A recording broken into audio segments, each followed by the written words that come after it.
Hello, everybody. I'm Susan Heaton-Wright, and I'm delighted to have Professor Paddy Ross, who's an associate professor of psychology from Durham University.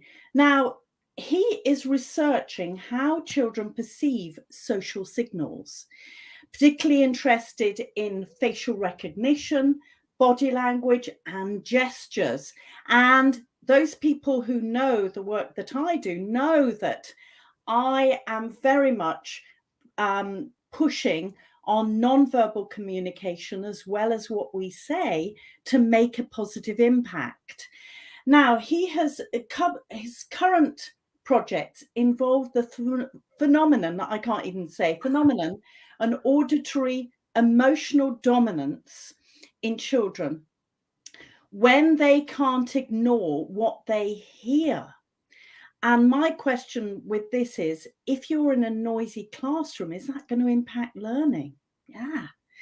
And also how individuals with autism spectrum disorder recognize emotions from the hands. So welcome, Paddy. Very Am nice I to be allowed here. to call you Paddy rather than Dr. Ross? Oh God, yes, absolutely. And the reason I reached out to you is because I'm a Durham alumna, and in the feed from LinkedIn, it said that you'd done some research about how people read emotions when other people are wearing masks. So That's could right. you tell me a little bit more about that?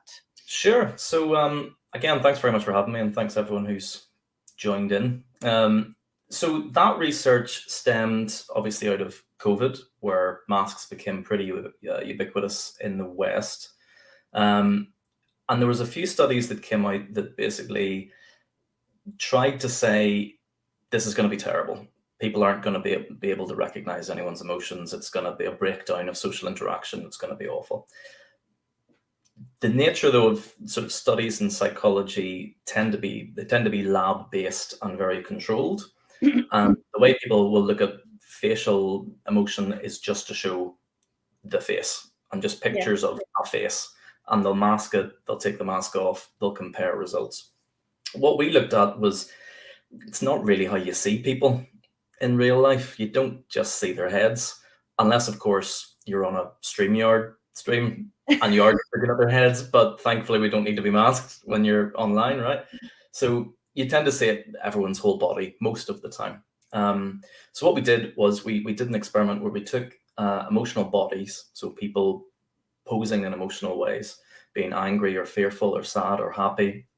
We basically showed them to people and said, what's the emotion here?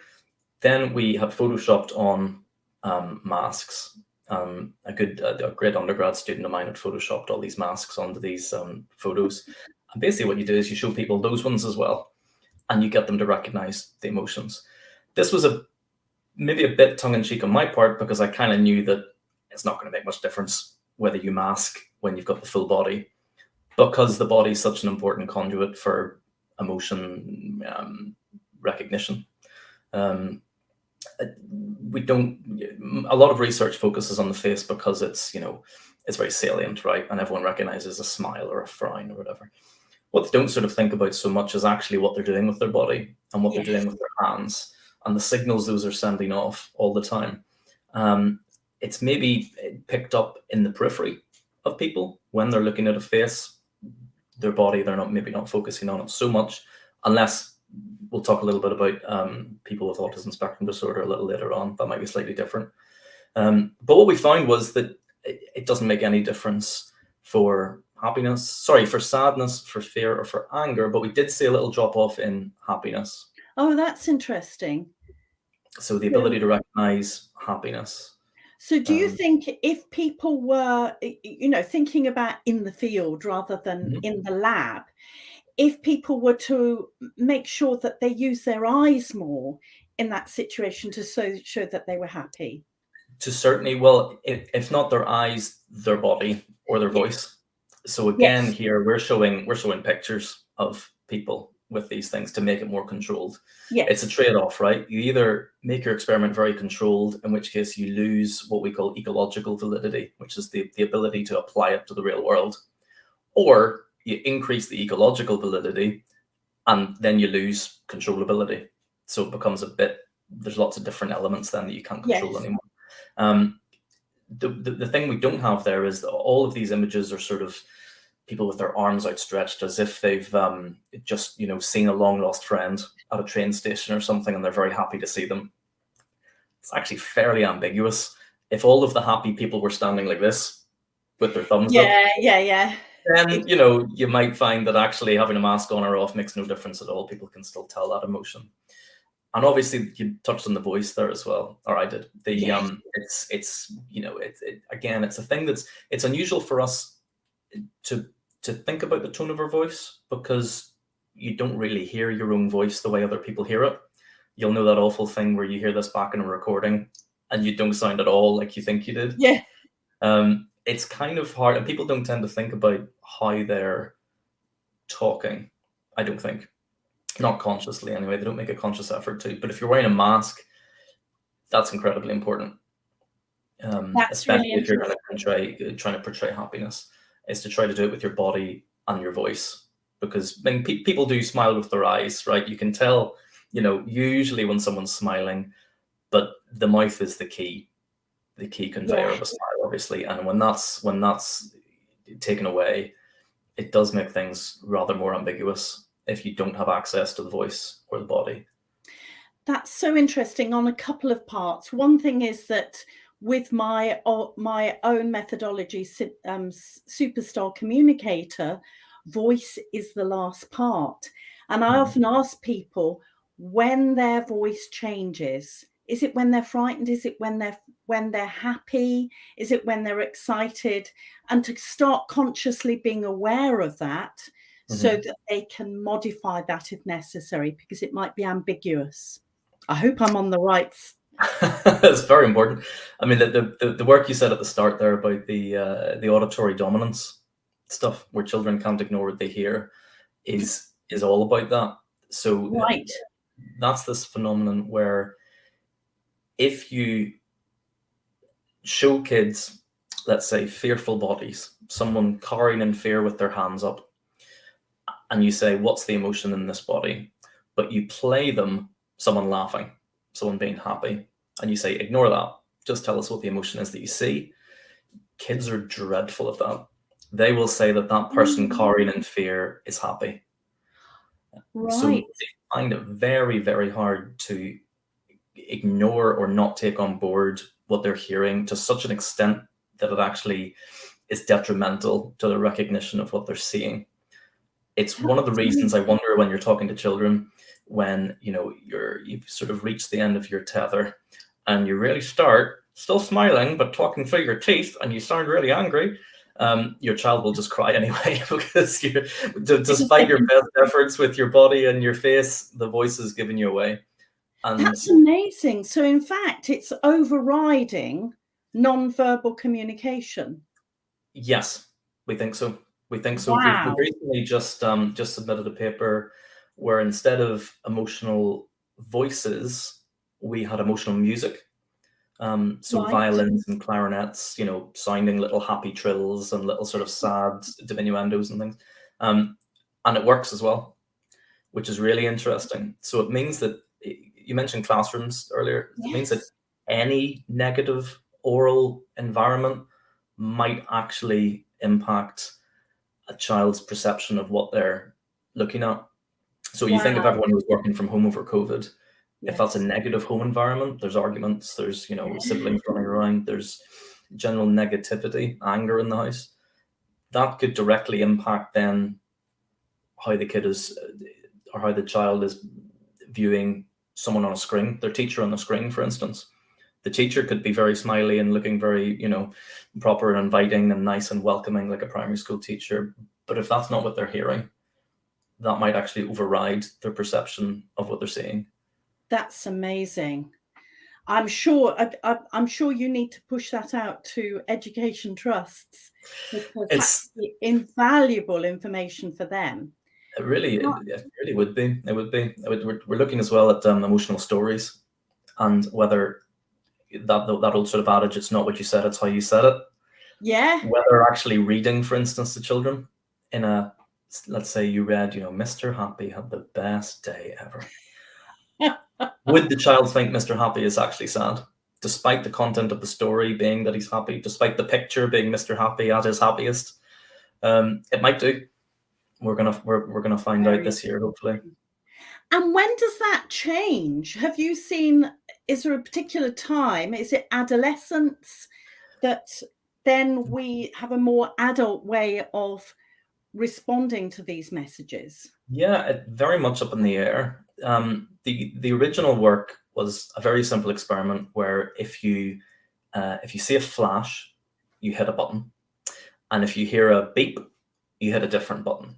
And then what happened was the experimenter accidentally, on purpose, presented them both at the same time and said, "Oh, whoops, that was a mistake. What was the stimuli?"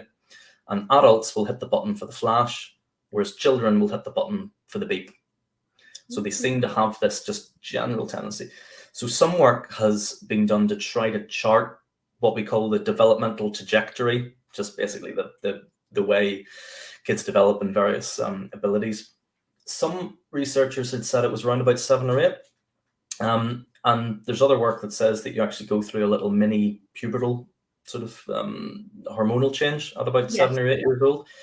We find for some stimuli, it was about 7 or 8. The older kids didn't show. So we had kids from 5 to 7 and then from 8 to 11. Didn't show. So the 8 to 11-year-olds didn't show for some. For others, though, both sets of children were right down, only getting 20% accuracy, all the way up to 11. So it looks like it might kick on into adolescence. We did some work 5 or 6 years ago, trying to chart again the developmental trajectory of just the ability to recognize emotions in non-language vocalization. So laughing and crying and grr and screams and things. And we found that kids actually weren't adult-like until about 14 in that. It differs emotion to emotion, and actually girls are always better than boys for whatever reason. But it seemed to be about 14. So ideally, well, in an ideal world, you have lots and lots of children ranging from 5 to 18, and you have this lovely continuous, trajectory. In reality, getting that many kids for that to work logistically is extremely challenging. And so that's why we kind of have to bin them, we call it, into these little age groups, which isn't ideal because, you could have a very old 7-year-old and a very young 8-year-old who are only separated by a couple of months, and all of a sudden you've split them. Yes. But for want of a better way, it's a tidy way of doing things. So yeah, jury's still out on where it changes. We just know it does change. Adults tend to have a visual dominance. Another thing that could stem from is that there could be an evolutionary reason for that, where when you are 3 foot tall, being able to hear a threat before you see it is much more useful to you. Whereas when you become a protector or an adult in a group, being able to see something from far away before you can hear it may well be far more useful to you. Really, really good point. Now, I don't know if anybody's on watching live, but if you've got any questions at all or wish to say hello, we really welcome you. But I have had some questions from other people who aren't able to attend live. And I know that you mentioned about the work that you're doing with autistic children. And I was wondering how they recognize emotions. Can you teach it? And does it involve hand signals?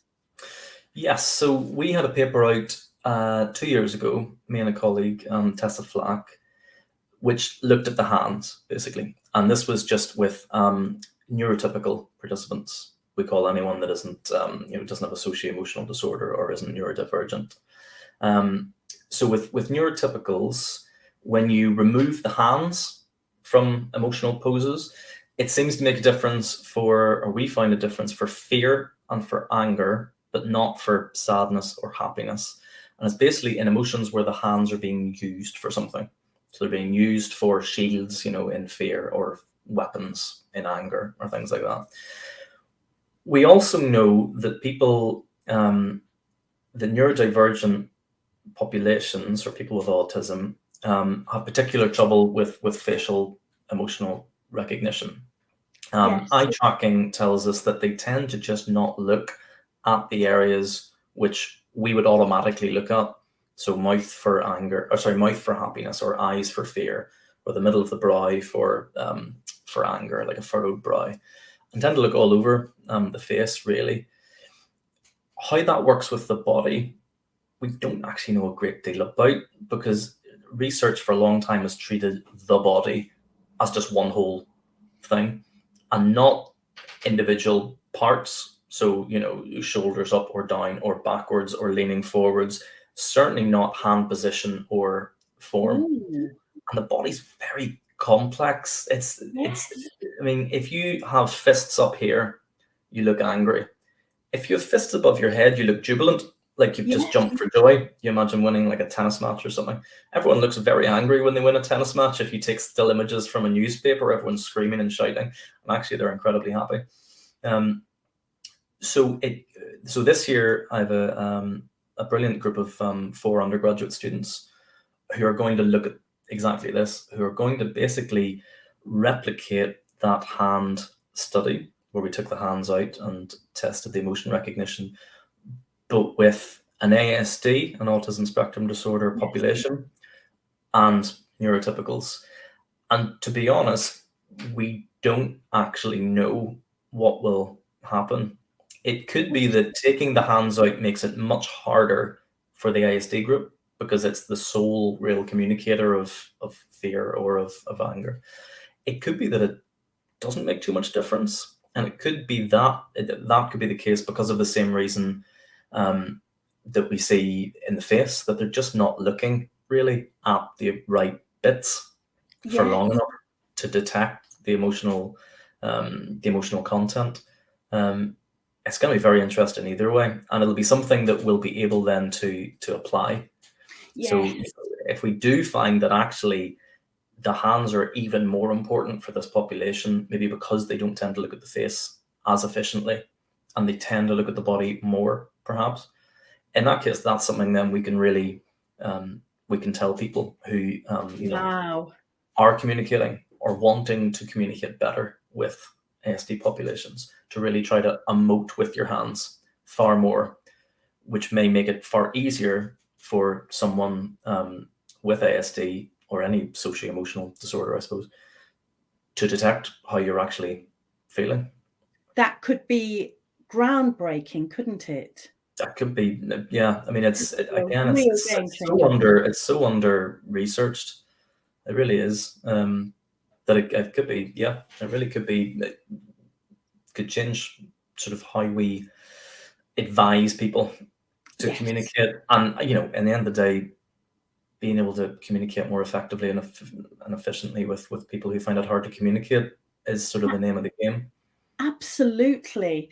Now, you mentioned about different parts of the body. I found that very interesting, because when I was training to be an opera singer, we did mask work, which covered the entire face, to think about what we did non-verbally and vocally, although it was difficult with a mask. So that is very interesting. So within the theatrical, the performance world, there is work on that. But I've got a message from Greg Williams, who's a body language expert, and he asks something very specific. What do shoulder shrugs indicate when someone's voice tonality is excited, sad, or neutral? So it's a fairly specific question on, if I'm thinking about, just as you were asking it there, I was thinking about being excited and being sad and being nothing, I suppose. And I guess the main thing that you think of certainly is height, I guess. If you're excited, you tense your shoulders and you're really, really excited. If you're sad, you tend to slump and your whole head slumps. If you're neutral, I suppose you're in the middle, if you want. Now, whether those by themselves can indicate the emotion someone's feeling, So if you don't hear or see a face, for instance, could you tell if my shoulders are down there or up here, how I'm actually feeling? Maybe, maybe not. But I think you might be hard pressed to find someone who's sad and trying to portray it with their body that doesn't have slumped shoulders, or that's excited. And I know, thinking about my daughter, when she gets excited about something, she'll tense up and be really, her shoulders will go up. It's an interesting question, but I don't know whether the shoulders themselves indicate those emotions. I think rather the flip, that you'd be hard pressed to see those emotions portrayed in someone where you don't have those particular high, low, mid shoulder positions. I'm thinking from a vocal point of view that if you're slumped like that, it slightly alters the vocal tone, and that because you're restricting your larynx movement, that might change, another subconscious or another non-verbal message that people could pick up. Well, it's interesting. I mean, the little noise I did when I was sort of pretending to be my daughter there was a very high pitched sort of eep, and there's something in that where, if you're excited, you're up, your voice does go higher as you get more excited. When you're sad, you're literally down. You're slumped and your voice is lower. And there's definitely something in that, sort of even the semantics of that, of being up and being high and being down and being low. Literally, all those words mean sad, and all those other words mean excited and elated. There's certainly something in that. I'm sorry if that didn't answer that question. Well, sort of went a roundabout way there. We added some things. I'm sure that Greg will have some things to go away with and think about from He's very welcome to email me and ask away anything like that. Now, we talked a little bit about gestures and things like that. And I know that there are some cultures where gestures, hand expressions, hand movements are very, very important. I am not going to be racist in any way, but the Sicilian population in southern Italy, they have their own non-verbal gesture language. It's well known. So what cultural differences are there with gestures other than the obvious ones? It's interesting how these things start, isn't it? I mean, there is that stereotype of Sicilian, even Italian, very hand gestury, to kind of coin a phrase. Now, whether is that for emphasis because of the language, potentially, there's obviously some cultural, so like a shared cultural meaning behind it. I'd love to ask someone who does social history if this was a thing that dates back hundreds, thousands years. Is it a Roman thing? Is it a Latin language thing? I would be thrilled to find out. I know that for us, we actually tend to talk with our hands more than we realize we do. We tend to very much open out our hands, especially if we're up in front of people. You need to give your hands something to do. A lot of the time, I've sort of been sat here, even just talking now, and my hands touch my face and they're all over the place. You do tend to use your hands more than you think, maybe just not as overtly openly as, like, put it this way, when people really use their hands, like I did there, you really notice it. So it sticks in your head. When people use it the same way that you're used to seeing it, I might talk like this and, this and that, and you'll point different directions. Is that emotive, or is it emphasizing the thing that you're talking about? If I'm saying, there's a few things, and this is me essentially juggling a few things, or is it this, or is it that? and I'm sort of physically holding then this and that and weighing up two options literally with my hands. Can you do that? I mean, you can do it, I suppose, in an angry way. You could do it in a happy way. I wonder if you would emote with your hands like that with language in a sad or fearful way. I'm trying to think if I've done that. Certainly not consciously. I suppose you don't tend to do any of this stuff consciously. No, I wonder if the energy goes down. Yeah, perhaps.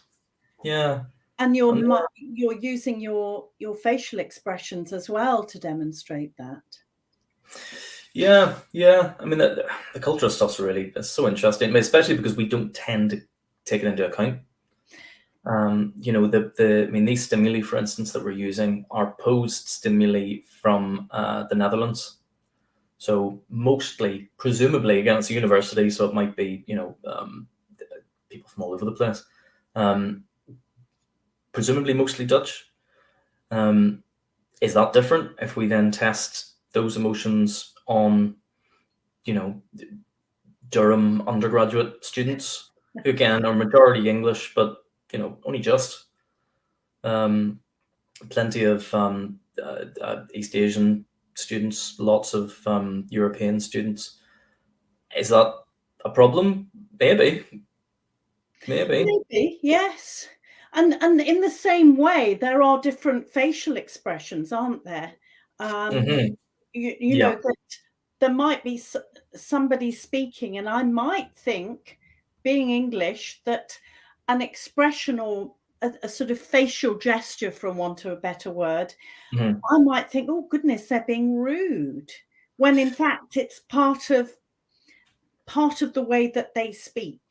Yes, absolutely. I mean, we know that there is what's called an own race bias for recognition. You will recognize emotions better from people of your own general ethnic race.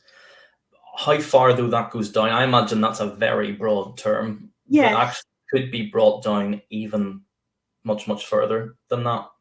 So, for instance, people from, America will be more pronounced, but quite similar to Ireland, England. People from Eastern Europe into the Middle East, will they be the same, or will you be able to detect the emotions that they show with the same accuracy as you can people from your own country? I'd argue not. I don't think so. And certainly then, when you go to East Asian countries, they tend to actually emote quite differently. There's much more emphasis on the eyes than there is the mouth. It's one of the reasons anime comics and animation have tiny mouths and massive eyes, because happiness and fear and all those great Studio Ghibli films, most of the emotion is nose up. Amazing.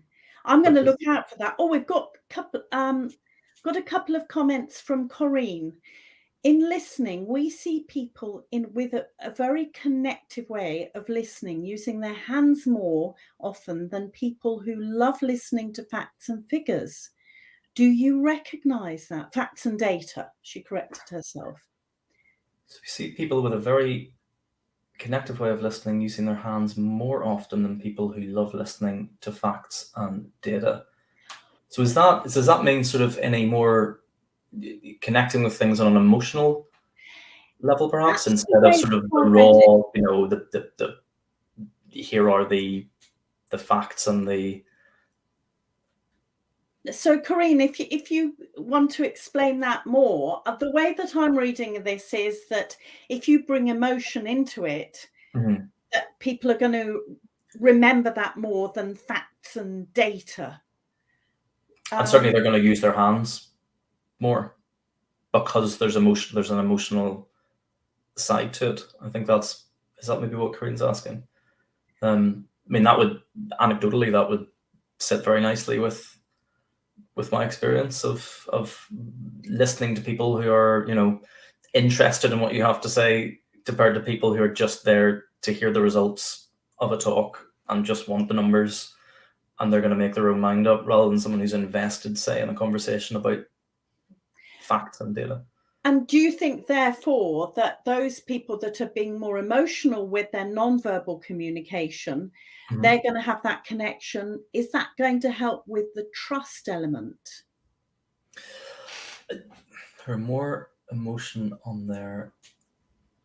I mean, certainly, I would have thought so. I mean, there's a fairly good correlation between, trust and openness. Say, Right. I mean, they're nearly synonyms, right? So for someone who is literally open with their body language and their hands, and are facing you and are articulating, gesticulating with their hands, will look more open, will be less dominant and more trustworthy most of the time. That's interesting. I mean, Colin says connective means focused on the other. I think certainly then in that case. So focused on the other way of listening, using their hands more often than people who love listening to facts and data. I mean, it's one of those people then are listening and it's nearly a communication exercise, and the other people seem to be listening, but they're just listening to find out the stuff. It's not a two-way communication. So in that case, absolutely. If it's some kind of focused on the other communication that someone's doing, I would say certainly that's where you're going to automatically end up using your hands more. I would absolutely recognize that. Brilliant. Thanks now for I've got one more question, and that's related to people wearing glasses. I wear glasses when I'm on screen. Mm-hmm. Based on the work that you've done, particularly with children, are there things that spec wearers should think about to make sure that they are showing emotion? I've got good news for spec wearers.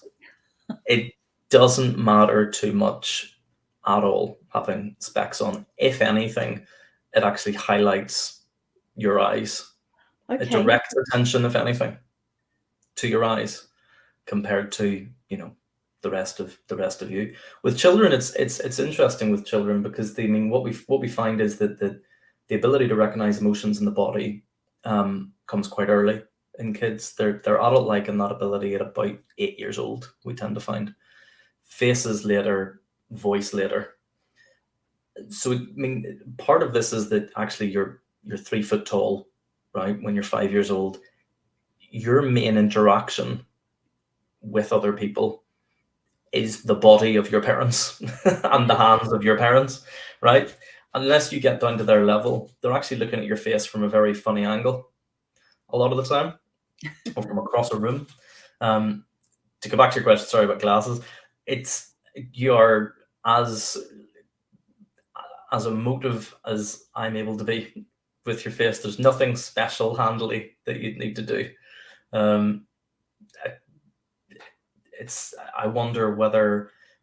Sometimes I wonder whether you ask children, do you remember if that person wore glasses or not?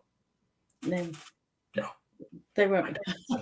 It'd be interesting though. I mean, I've seen work with sunglasses. I've seen work with different types of headscarf covering various bits of the face. Yeah.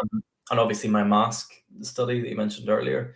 The good thing about glasses, they don't cover very much of the face. And as I said, they frame, it's a third of the, maybe somewhere between a third and 50% of the population wear glasses. So it's not like it's an unusual thing as well for children to see. I wear contacts. My wife wears glasses. Our daughter will probably soon be wearing glasses in that case. Oh. But no, it's not something people need to worry about, which is nice. Okay. That's a nice answer I can give, I suppose. Now, I'm aware that you're a very, very busy man, Dr. Ross. I don't know if there are any other questions, but I know that you have said that people can contact you directly. Absolutely. And I will leave, if you don't mind, your email in the stream, just in case people want to contact you directly to ask questions. Absolutely. Are there any more questions here? Because I know we've covered a huge amount here. And there is an awful lot that we can take on board for our everyday communication with clients, with colleagues, with family members, with friends. Is there anything else you want to add before we finish, Paddy? Just thanks very much for having me. This has been marvelous. I mean, the thing with academics is they love talking about their own stuff. So apologies if I sort of went a bit wayward and chatted around things or whatever, but it's very rare you get an opportunity just to talk about your own research. I find it very interesting. Well, it's been an absolute pleasure and an honor to interview you. And I wish you well for all of the work that you're doing. Thank you very much. Maybe after this this ASD hand work gets finished, I can come back and chat to you and let you know what the results were. This is really, really useful, particularly if we might be working with people in our team who find this challenging, and if there are ways that people can lead or communicate and to help everybody, that's a really good thing. There's a couple of things they've come. Jane says, we work with a huge number of students affected by trauma and can be mute at times. How can we support? Jacqueline says, thank you very much. And Jane says, great session, thanks so much. Do you have time to ask Jane's question? She's an amazing lady who has a charity in Hertfordshire, and she goes into schools with multinational companies, and I've done some work with them as well, and to prepare children for working and getting jobs. Right. So the question was, we work with a huge number of students affected by trauma and can be mute at times. How do we support? I mean, it's a hell of a tough question. I have certainly no expertise working with students with trauma. It will depend on whether,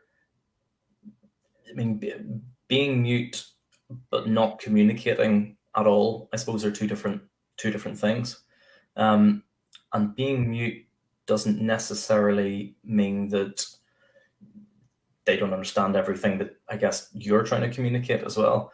So it depends where the support's needed. Is it an understanding what the student is trying to convey, or is it trying to convey what you feel or want to say to the students? I appreciate this isn't the best forum to have a back and forth conversation about that, but it depends. Shall I introduce? That'd be super. I mean, it's again, I don't want to give, because it's not my area, I wouldn't want to say the wrong thing and give bad advice. Would you mind if I introduce you to Jane, so she did have a question? Absolutely. Because the work she's doing is so amazing. Oh, that sounds really interesting. I'd be really glad to. Okay. So I know that you've got to get back to looking after your 4-month-old baby. Yeah, she'll be coming back from her walk just in a second. Oh, thank you so much. And as I said before, I will leave Paddy's email address if anyone wants to get in contact with him. And we will have, I'm sure I'm going to invite Paddy back because this would be brilliant. Great pleasure. Thank you so much. And thank you very much, all of those people who've been listening. I think everybody's been in awe of you, so haven't asked questions. God, you do me a disservice. Not like lectures with undergraduates. No, you get no love there. So until next time, thank you very much for watching. And this is Superstar Communicator with Susan Heaton-Wright interviewing Paddy Ross. Thank you. Bye-bye. Goodbye. Thank you.